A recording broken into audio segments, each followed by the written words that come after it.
Welcome back. With only 5 days left until Election Day, the House battleground keeps expanding for Democrats.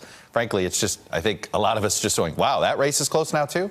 As we told you, with the addition of 25 more races, we now have a whopping 106 competitive House races on our potential flip list, 93 currently held by Republicans, just 13 by Democrats.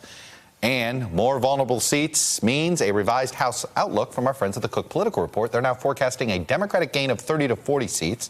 That's based off the drop in the president's approval rating and district polling that they've been seeing. Last month, the forecast was 25 to 35 seats. So as you see there, sort of 5-seat shift to the Democrats' direction. This could all change again before Tuesday. That's how volatile things feel. Meanwhile, the early vote total, with less than a week before Election Day, already exceeds the total nationwide early vote in the last midterm election. At this point, that's not surprising. Every day now we can tell you, oh, there's more voters than have shown up before in an early vote. Joining me now, Jennifer Duffy, senior editor at the Cook Political Report, and Dave Wasserman, the Cook Political Report's House editor.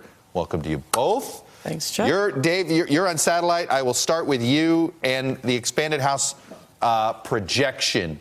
Put a little more words into it for me and explain why you keep adding seats.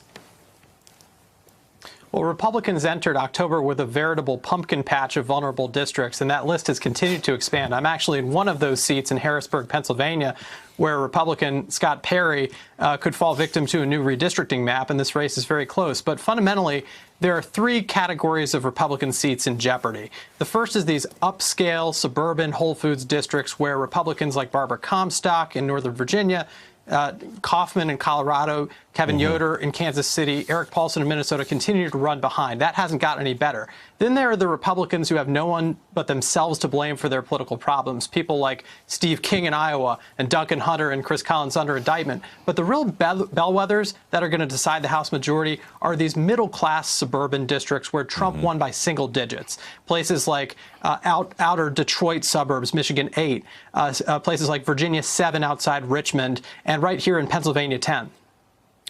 Jennifer, you focus on Senate races and governor's races for the Cook Political Report. What is your projection now for the Senate? And are you still in like two directions, meaning it could be as much as a Democratic gain of 1 or a Republican gain of 3? What is your range these days? I mean, I think that if you're going to do a nice bell curve, it's Democrats +1 to Republicans +2. Personally, I think we're looking at either a status quo or Republicans +1. That's a victory for Democrats if that's the ultimate result. Like, that would be a better Democratic night if that's all they do, right? They have a terrible map, but they've got a good environment. And you have some of the more purpley states, like a Nevada, that is not seeming to go in Republicans' favor right now. I'm going to put the Senate races are in a couple of categories. Firstly, we have the swing state Senate races, okay, which are, I would argue at this point, Arizona, Nevada, Florida. Democrats appear to be either even or slightly ahead in all of them. Is that a fair, and of those three, which ones are you sort of think are the Republicans' best shot of either flipping or holding? Yes, I think that's a fair assessment of all three. Yeah. You know, their best shot at this point might be Florida. That's interesting. Right. I think that they are really struggling in Nevada, and I think Arizona is really a jump ball. Then there are 4 red states that I like to put in category. And right now they seem to be, Democrats are behind in all 4. Missouri, Tennessee, North Dakota, Texas. When you look at the map about whether they have a chance to get the majority, they got to win 2 of those 4. And right now, it looks like they could go 0 for 4.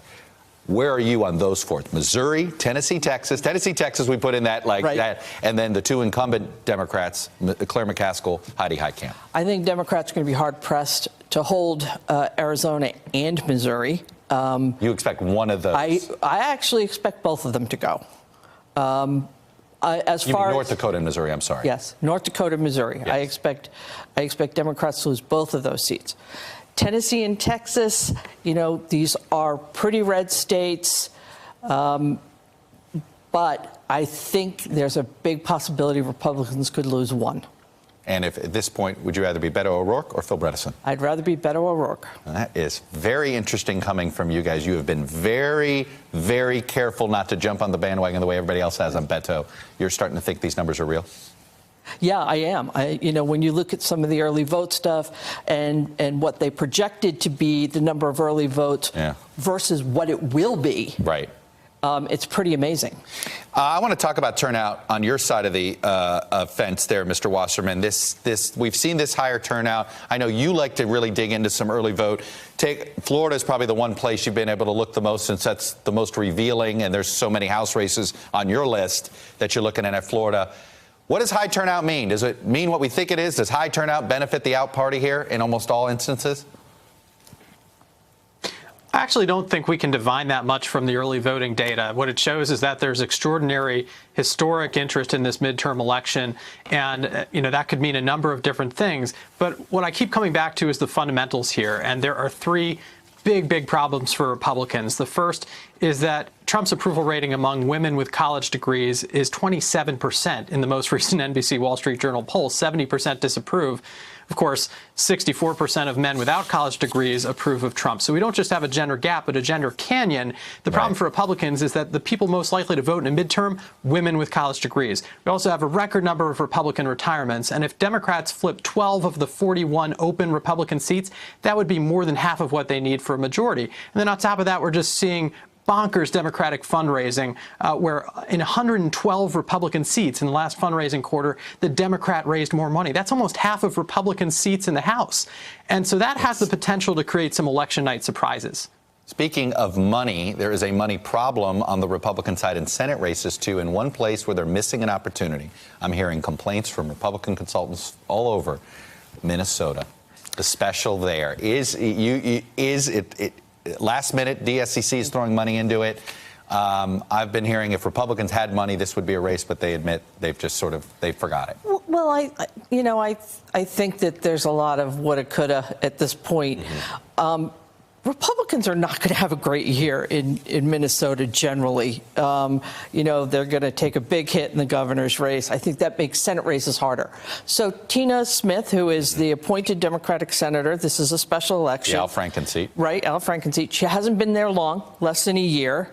And so, she is underperforming, certainly right now. Republican Karen Housley, a very good candidate. She is a very good candidate, but I don't think that it's there. I think that the spending is all about 2020 because she's got to face voters again, and a weak showing would just earn her a more competitive race in 2 years during a presidential cycle. Very interesting here. Jennifer Duffy, David Wasserman, we're going to see you both a lot over the next 96 hours. Hello, YouTubers. If you're watching this, it means you've checked out our channel, so thank you. Now do me a favor, subscribe by clicking on that button down there. Click on any of the videos to watch the latest interviews and highlights from MTP Daily and MSNBC. You can get more Beat the Press content every morning in the First Read newsletter. If you're tired of content that you don't know anything about where it came from, you don't have to have that problem with us. NBC News, MSNBC, MTP, and the Meet the Press mindset right here for you on YouTube. Subscribe now.